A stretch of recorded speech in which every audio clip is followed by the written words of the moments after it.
ほい、どうもこんです。ということで、今回はこちらのゴルガリリアニメートを紹介したいと思います。こちらのデッキですが、1月12日の MO リーグにおいて、見事5-0を達成していたレストですね。リアニメートというと、キオラを軸にした青黒型が主流ですが、ゴルガリカラーというのが珍しいので、今回はこちらをピックアップしてみました。メインはほぼ黒単色のような形なのですが、ルーターとして収集化の保管庫を採用しているので、アトラクサなんかも5ターン目あたりから素出しできるようになっています。また、保管庫生まれの暴君もやはり対アグロで強力で、どんどんと減員をしながら後続を探しに行けるので、素出しもできるリアニ先としてはかなり強い一枚になっていますね。また、このリストの特徴として、ゾンビ化や引き抜きによるリアニメートだけではなく、保管庫によるマナ加速からの素出し、密輸入によるインスタントプランなど、リアニメートだけに頼った構成じゃないのが魅力ですね。特にサイド後は墓地対策をされることが多いのですが、それプラスのランププランや密輸入プランは対策がしづらく、想像以上にパワフルなデッキになっています。はい。ということで、今回も BO3 ランクマッチで収録していますので、実際にどんな感じで回るのか、試合の方をどうぞ。さすがに積んでますね。クリーチャーも追放されてるんで、引き抜きが使えないので、サイドボーディングいきましょう。相手、ドメインコントロールということで、エンチャント破壊系は全部入れていく形ですね。で、切り崩しはいらなくて、収穫者がいらないよりのカードではありますね。一応ミストムが使ってるんで、1枚ぐらい残しておいてもいいかもですね。これで60なんでいきましょう。さあ、1本目負けて2試合目。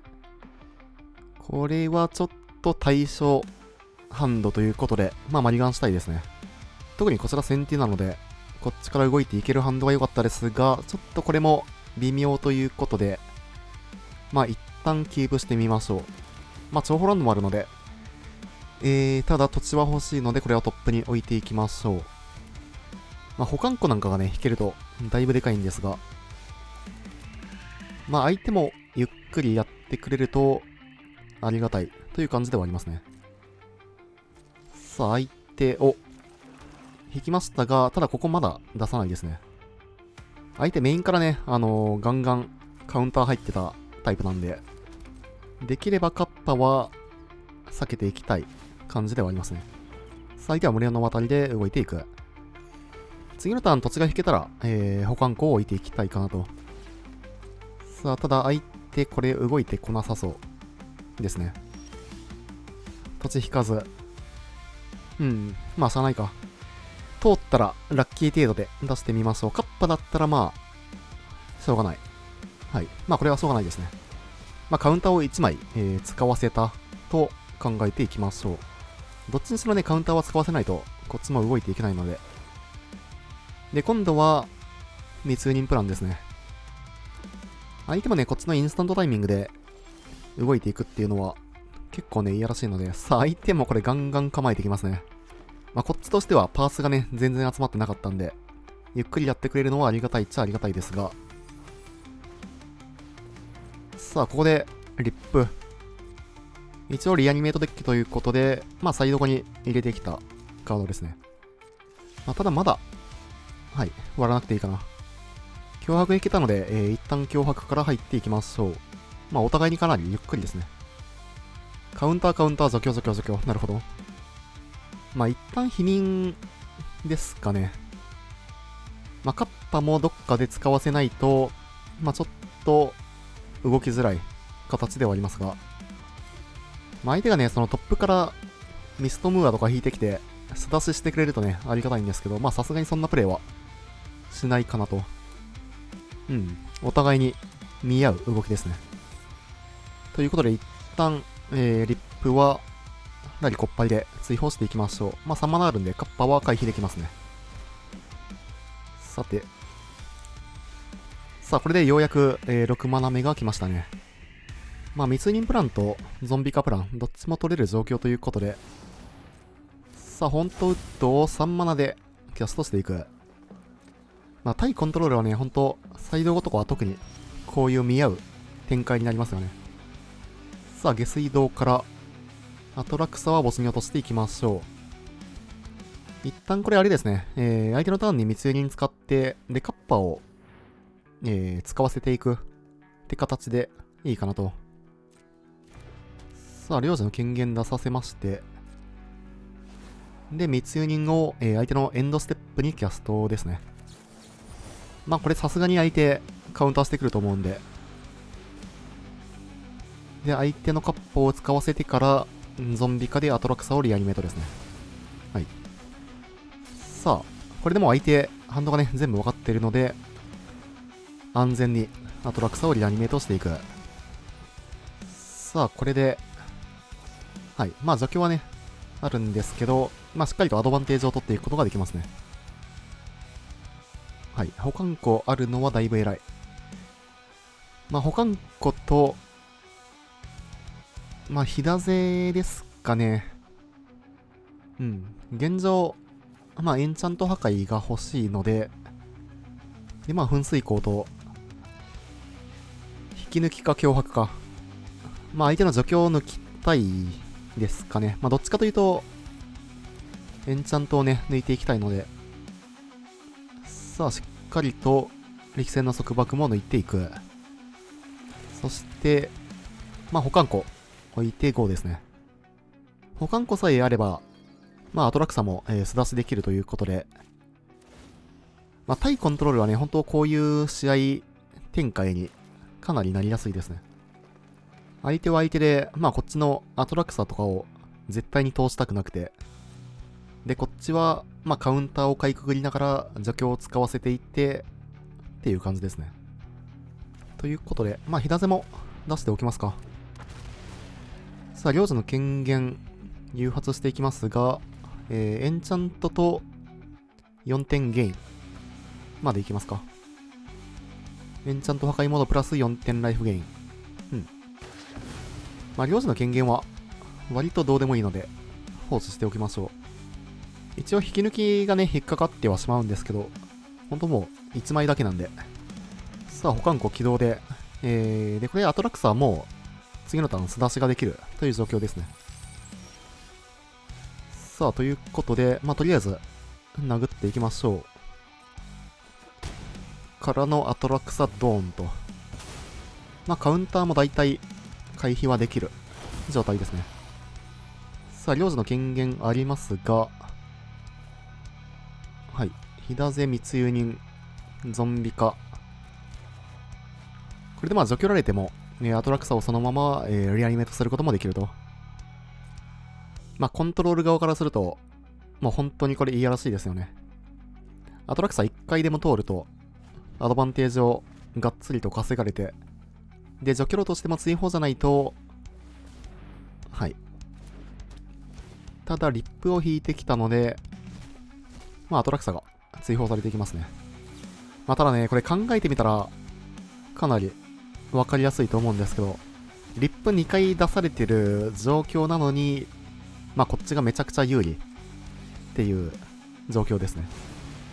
で、カウンターも何回もね、かいくぐりながら、これなんで、まあ、結構そのミッドレンジとか、あとこういうコントロールとかっていうのは、まあ、こういったデッキの対策が難しかったりしますよね。で、せっかくリップ貼ってるんですけど、まあ、アトラクサもう一回素出しすることも可能な状況。まあ、とりあえず火ダゼは殴っていく。まあ、除去とカウンター、墓地対策だけではどうしようもできないのがこのデッキですね。ここに否認。なるほど。まあ一応火ダゼ使っていきますか。まあゾンビ化も2枚あるということで。さあ火ダゼからレップを割っていきましょう。まあさすがにここから負けることはほぼないとは思いますが、相手もね、アトラクサ入ってるんで、まあアトラクサからアドバンテージ稼がれてっていう展開ぐらいですかね。さて、まあ、保管庫を起動していきますか。暴君。まあ、アトラクサ釣ってもいいんで、落としていきましょう。で、とりあえず6点入れていく。まあ、あと相手、まあ、太陽効果とかも入っているデッキということで、そこら辺も考えながら、まあ、全力展開はしないという感じで OK かなと。さあ、火ダゼもう一回からの引き抜き。はい。まあ、割といい感じですね。インスタントもパンパンなんで、ライブラリに戻しておきましょう。さて、さすがにここからはまくられないとは思いますが、まあ一応油断は禁物ではありますね。はい。ファイレクシアンからのアトラクサー。一応相手カウンター入ってるんで、もうスタックで除去を打っていきましょう。まあ、ライフは余裕があるので3点ペイをしていくと。さあ、アトラクサから、リップ、最大に3枚以上入ってるんですね。さあ、何を持ってくるか。はい。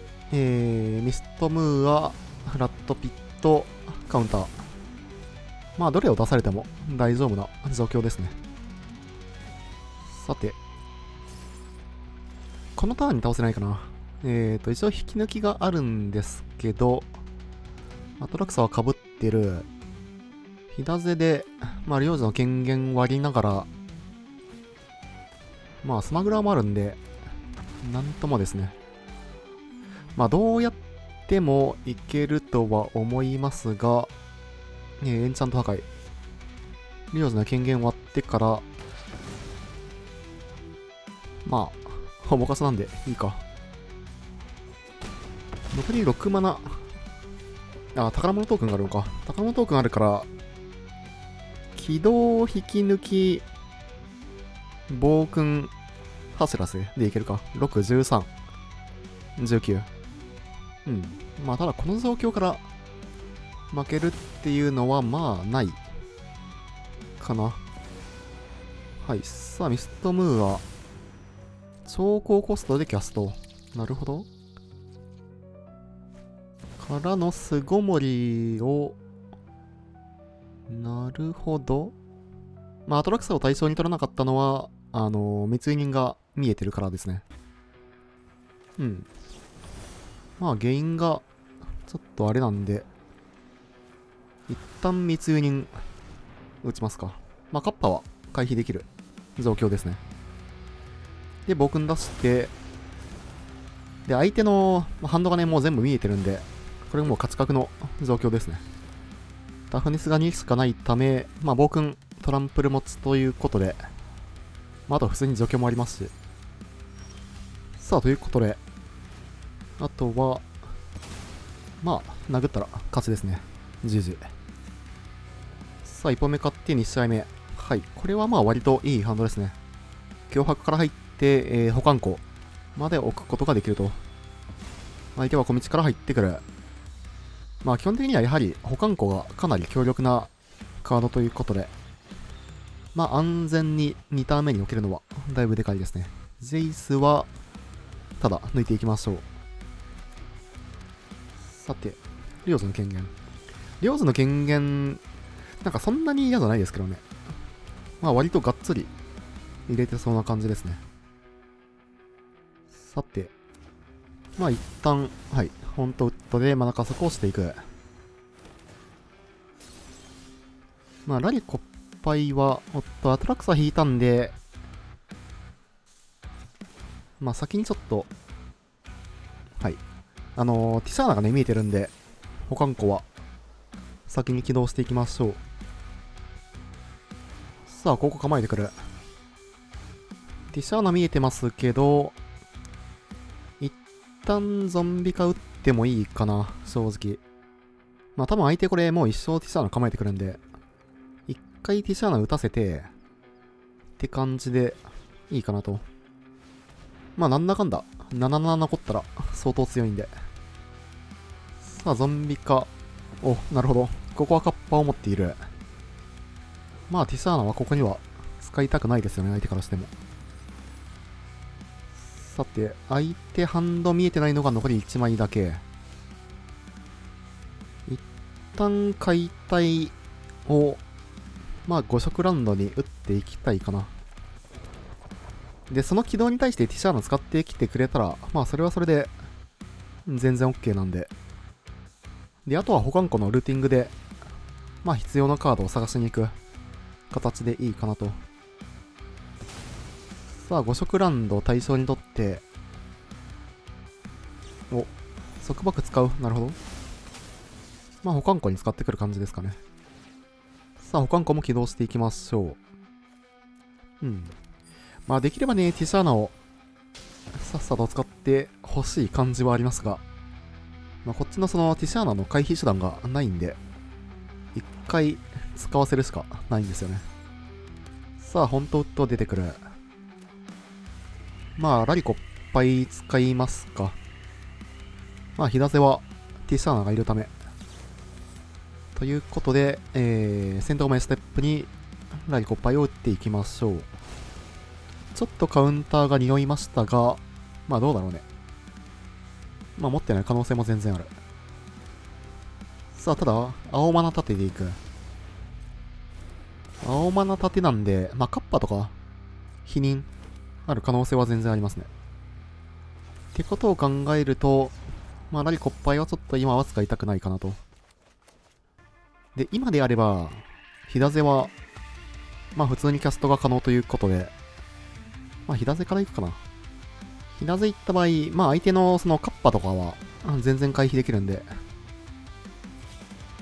ただ使ってくる。まあ宝物を使わせたいっていう感じですかね。さあ3マナプラス宝物を使ってエンチャントを破壊していきましょう。まあ一旦ホーントウッドかな。まあ正直ね、カッパは結構こっち刺さるんで、ここで使ってきてくれたのは、どっちかというとありがたい、感じではありますね。さあ相手はおそらく、まあ2試合目と同じように、まあ対処カードがたくさん手札にあるという形ですね。さあここで火ダゼを出してくる。まあ一旦墓地を追放したいっていう感じですかね。密輸人をまあマックスで打っていくっていうのも全然ありなんですけど、ちょっと外れの可能性も全然あるんで、まあリスキーに使っていく必要は別に現状ないかなという感じではありますね。ということで一旦保管庫を返してもらいましょう。で即起動ですね。まあ外れでもね、その宝物トークンがどんどん出てくるんで、脅迫打ってもいいかな。まあただ基本的には密輸人を打つ前のターンに使いたい感じはしますね。まあ相手がそのティシャーナをどこまで構えてくるか次第ではありますけど。さあ一旦ここは3点を入れていく。相打ちは取らず。相打ち取らないということは、どうでしょう。なるほど。これはさっき持ってたのかどうか。脅迫さっきのターン、どうですかね。まあ、打つ派と打たない派、結構分かれそうではある。さあ、そしてここでアトラックスさ。これは、いいですね。ティシャーナを回避しながら、アトラクサ出せるんで。さあ、一旦アトラクサ出していきましょう。ただ、このターンは、タップイン。ちょっと微妙な感じではありますが、まあ、火ダゼですね。欲しいのは。現状、まあ、横並びで死ぬ可能性があるんで、まあ、僕でもいいか。次のターン耐えて、で、アトラクサでゲインしていったら、なんとかなるっちゃなるんで、ここはもう脅迫は打っていった方がいいか。一応密輸人で呪言はつけることは可能ではありますが、はい、否認ですね。さあ、ということで、次のターン15点入るんですけど、まあ、アトラクサが生きていれば、全然どうにでもなるんで、まあ、密輸人で1回は回避できることを考えると、なんとかなりそうな気はしますが、果たして。さあ、残り2点まで。からの、ここも超高校して唱えてくる。まあ、あくまでも、ティシャーナは構えてやるぞと。さて、ただ、ここで7点ドレインできるので、まあ、だいぶでかいですね。で、まあ、一応、ティシャーナ、どうですかね。さすがにこのターンは出さない方がいいか。このターン出すメリットがそんなにないかな。うん。まあ、おとなしく、そのままターン回すのが一番良さそうですね。さあ、ということで相手は除去がないと殴れない状況。ですが、除去を引いても密輸人があるので、アトラクサは対処されない。という形ですね。これは、いったのでは。ということで、保管庫を一応回しておきましょう。僕2枚目。うん。で、噴水口も起動して OK ですね。トークンを出しておきましょう。さあ、9対9なんですが、アトラクサが、これはもう落とされないため、一気にまくっていく。残り2点。まあ結局なんだかんだ、アトラクサが強いですからね。ほんとはい。アトラクサを対処できないと負け角なので、ここで投了と。10時。さあやっていきます。こちら先手。はい。悪くないですね。まあ1ターン目ちょっと脅迫打ちづらいですが、まあ2ターン目に保管庫を置いて、で、アトラクサを落としながら、まあリアニメートを探しに行くことができると。ということで、とりあえず、チョホランドから土地はトップに置いていきましょう。まあ4マナまでは、基本的に欲しいという感じですね。相手は島からスタート。まあ青黒か青白かという感じではありますが、どうでしょう。さあ青黒ですね。エンチャントタイプの方がいいですが、はい、エンチャントタイプですね。これね、もうアトラクサそのまま捨てて OK なんで、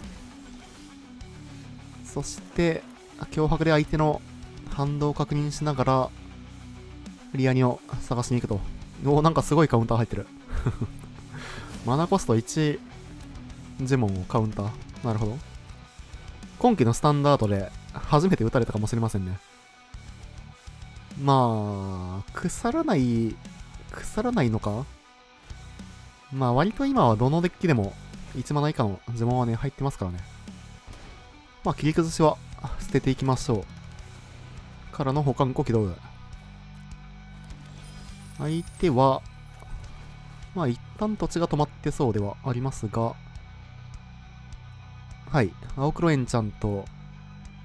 追跡者がいるんで、土地を引かれたらアドバンテージをどんどんと取っていかれる感じですね。まあプロフトが一番嫌かな。プロフトでドローされて土地を引かれるのがおそらく一番嫌なんで。で、ここは土地を置かない方がいいかな。相手ちびもねをね、確定で出してくる形なので、そのままターンを渡していきましょう。一応保管庫でね、一時的なマナ加速はできるんですけど、さあ3マナ目引いてくる。これは一旦追跡者を構えてきますかね。こうなると、まあ除去か、まあ、もしくはリアニを引いていきたいですが、はい。さあ、ゾンビ化をようやく引きましたね。相手の反動はもう分かっている状況なので、ゾンビ化からアトラクサを拾っていきましょう。まあ、今流行りの逃げ話ではアトラクサを除去ることはできないため、まあ、青黒エンチャントはなんていうか、対アグロとか、ミッドレンジミラーとかで結構強いんですが、リアニメートデッキは多分完全に想定外ですね。ハンデスがね、基本的にあんまり刺さらないんで。さあ、これ、まあ宝物トークン使ってでも除去っておきたいですね。さあ、まあアトラクサーはもう捨てて OK なんで、除去っていきましょう。もう対処されなければ、アトラクサーの3番で勝てますからね。さあ、4マナ目から。はい。まあ、チビモネはどうでもいいので、適当に保管庫を捨てていきましょう。これはもう、あれですかね、エンチャントをサクってくる感じですかね。さあ、とりあえずアトラクサで7点を入れていく。で、土地を置いて、保管庫起動で、次のターン、暴君もそのまま出すことができると。さあ、望みなき悪夢で、スクライ2をしていきますが、どうでしょう。確定除去がどんだけ入ってるかですね。まあ、おそらくノドクピは何枚かは入っているとは思いますが、ただ、ここで投了と。GG。相手は一般的な青黒エンチャントということで、とりあえず収穫者は全抜きして、で、エンチャント破壊は入れていきたい感じではありますね。ラリコッパイも入れていきますか。何枚入れるかは結構悩ましいですけど、1枚2枚。3枚まではいらんかな。で、サイド後は基本的に墓地対策が増えるんで、ちょっと弱いリアニメートの引き抜きは抜いていくっていう感じですね。ラリコッパイもう1枚入れるか。で、除去1枚。こんな感じでいきましょう。さあ、1本目勝って2試合目。結構微妙ですけど、どうでしょう。保管庫があるのはいいんですけど、ちょっと動きづらいハンドですね。脅迫が1枚、クリーチャーとかだったら全然強いんですけど。ただ、ルーティンがあるんで、キープしてみますか。保管庫さえ置ければ、全然強い。脅迫さえなければっていう感じではありますが、最低1ターン目脅迫がありそうな動き。正直保管庫を抜かれると、だいぶ弱くなりますね。こっち視点だと、秒で保管庫ですが、どうでしょう。はい。さすがに保管庫ですね。ということで、これファストラウンドを引けたんで、先に脅迫打っていきましょう。なるほど。ブリンクカードがあって、ハンデスがあるということで、一旦抜いていきたいという感じですね。最初これ土地を戻すことで出すことはできますが、出してきそうな感じですね。はい。さあ、孤立への恐怖を出してくる。脅迫打っておきますか。狭すぎるが 2枚。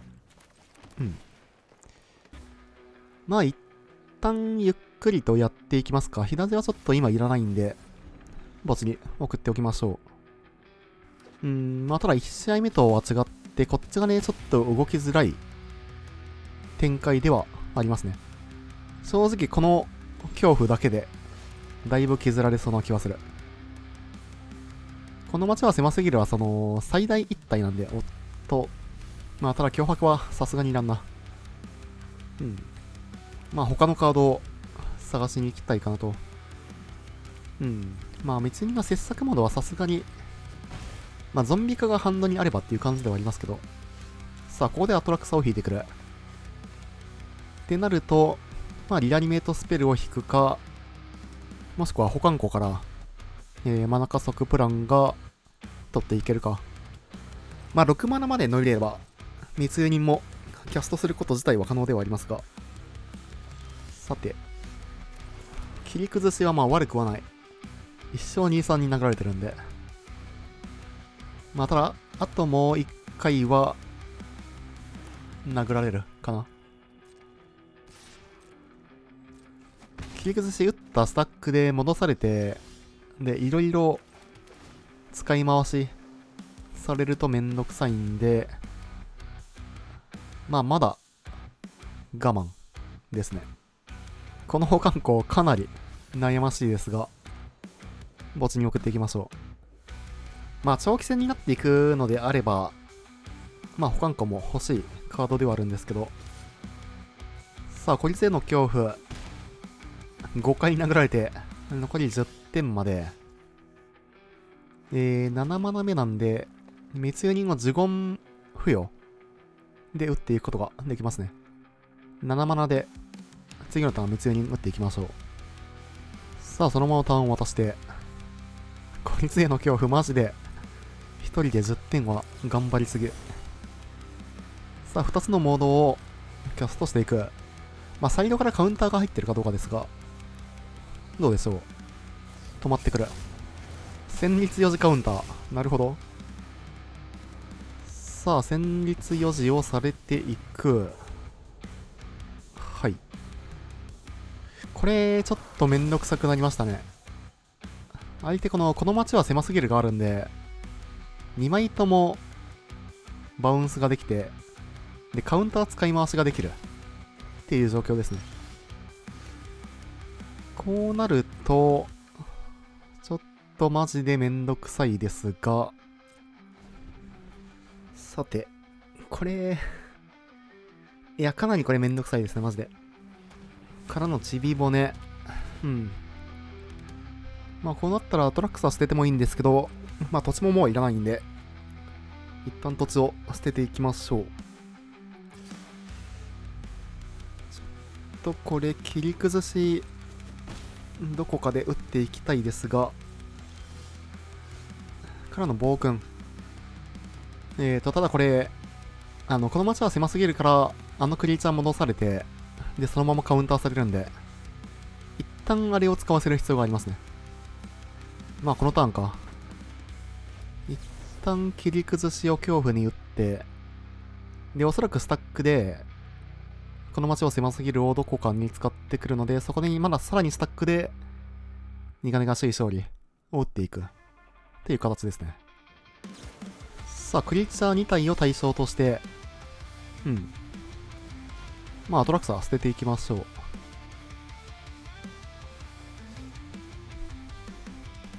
どうなんだろう。アトラクサー捨てるか、まあ、もしくは3点支払うか。3点支払ってもよかったかな。3点支払って、まあ、結局、ちびぼで回収されてワンディスカード発生するんで、3点支払いの方が良かったか。まあ結局暴君で3点ゲインできますからね。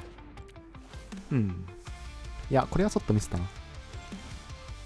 さて、なんとか除去は引いてきてはいますが、1点でも残ればね、こっちが全然、有利に立ち回っていけるマッチアップではあるんですけど、まあさっきのそのカウンター戦慄四時クリーチャー、あれ入ってて、それがしっかりと刺さってしまいましたね。お、追跡者。さあ、追放できるのかどうか。これ追放できんとさすがにきついですが、はい。ここはしっかりと除去っていく。ハンド差は、まあ2枚ある状況ではありますが、恐怖。まあ、ちびもねはどうでもいいですが、ただ飛行クロック3回通ったら負けなんで、お、さあ、ようやくゾンビ化を引いてくる。ゾンビ化、まあこれがカウンターされなければ、なんとか、っていう感じではありますね。さあ、残りライフは4点。から土地を置いていく。カウンターなければいいですが、まあ一旦アトラクサーですね。これがまずは通るかどうか。通っていく。そして、まあ相手が除去を持ってるかどうかですね。こっちも除去があって、暴君あり。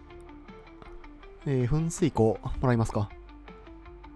相手一応ちび骨があるんで、土地は置かずにっていう感じかな。まあ保管庫は置いていきましょう。さて。アトラクサさえね、生き残れば、もう全然勝てるんで。ただし、確定除去を持っているアトラクサが追放されていきますね。ライフがね、ちょっとしんどい。除去、いや、かなり微妙だな。確実に負けたくないプランだったら、苦々しい勝利をワンディスカードでキャストなんですけど、まあ、望みなき悪夢だけなんですよね、負け筋が。って考えると、取っておいて、次のターン暴君キャストまでできるとそっちの方が全然後々有利にはなる。3点払ってキャストも、ワンディスカードしてキャストもどっちも同じですね。望みなきな悪夢。はい。この場合はバウンスある。バウンスあって除去もあるけど、バウンスを回収。はい。で、もう一回って感じですね。ライフがかなりしんどいですけど、まあ、ただまだ、全然、まあ、暴君で原因ができる、状況ということで、まあ、ただ暴君からどう繋がっていくかですね。ラリコッパイ、悪くはない。とりあえず暴君行きましょう。2マナ残しで暴君。で、3点ゲインがとりあえず確定で、まあ、相手は暴君もこれ、戻したくないですもんね。さあ、そのまま、ターンを渡していきましょう。はい。で、これ、ループを止めないといけないんで、ラリコッパイで、嵐追いの才能を追放していきましょう。これでだいぶ有利になるはず。まあ、ディスカードは、もうどうでもいい状況なんで。さあ、まずはちび骨をキャスト。まあ、土地を捨てていきましょう。苦々しい勝利が、あとは残るかどうか。残り3点まで。はい。ということで、暴君は殴って OK かな。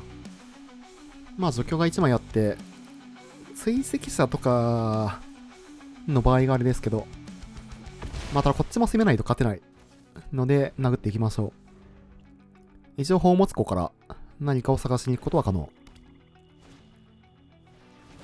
嵐を引かれる。またループが発生しますね。こういうなんか長期戦になってる状況の嵐の才能はマジで強いんで、まあバウンス回収ですね。バウンス回収されて、これ、何をいきますかね。とりあえず殴ってくる。除去が結局こっちからは打てなくて、先に一回ルーティングしてみるか。さあ、まあ噴水口は悪くはない。一旦2点は食らっていきましょう。さあ残り1点まで、なんとかなってはいますけど、どうでしょう。なんともだな。とりあえずルーティングしますか。マナーは割と余裕がある状況。お、暴君。3、4、5、6、7。暴君を、噴水口を出してから出す。3点ゲインは確定で、相手が狭すぎるをどのタイミングで打つかですね。土地は置いてからの方が良さそう。さあ、どこで打ってくるか。6点ゲインさせてもらえるとかなりでかいですが、どうでしょう。